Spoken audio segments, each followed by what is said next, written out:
नमस्कार दोस्तों। आज हम पढ़ने वाले हैं अधिगम के लिए आकलन के बारे में, अर्थात assessment for learning. Assessment for learning का अर्थ है कि अधिगम मतलब सीखने के लिए आकलन।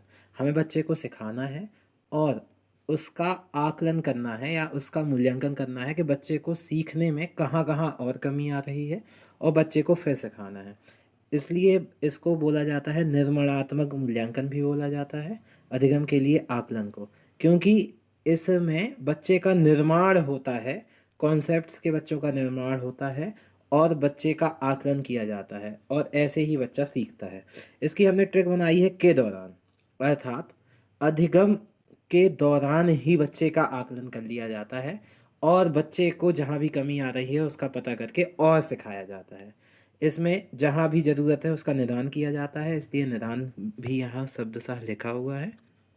इसके बाद आप देखेंगे इसकी परिभाषा को तो पाएंगे कि जैसे लिखा हुआ है यहाँ पे, अधिगम के दौरान विद्यार्थियों को बेहतर सिखाने के लिए, अधिगम के दौरान विद्यार्थी को बेहतर सिखाना, हमें उसकी रुचि को पता करते हैं, उसकी क्षमता का पता करते हैं, उसका पूर्व ज्ञान एवं कमजोरी व ज़रूरत को पहचान कर सिखाना। अर्थात समझिएगा यहाँ पे कि जब बच्चे को हम सिखा रहे हैं तो उसकी रुचि को पता करें, कहाँ बच्चे की रुचि है, क्षमता कितनी है, उसका पूर्व ज्ञान क्या है, वो अपने साथ क्या पूर्व ज्ञान लेके आया है, और वह उसकी कमजोरी पकड़नी है, वह ज़रूरत को पहचान कर उसको सिखाते हैं। इसी चीज़ को हम अधिगम के लिए आकलन बोलते हैं कि हमने सीखने के लिए उसका मूल्यांकन किया, उसको और सिखाया, इसलिए इसको अधिगम के लिए आकलन बोला जाता है। अब आप उदाहरण में भी देख सकते हैं, क्या है उदाहरण कि शिक्षण विधि, बौद्धिक स्तर, उम्र, ग्रहण शक्ति आदि की सिखाने के दौरान जानकारी लेना। अर्थात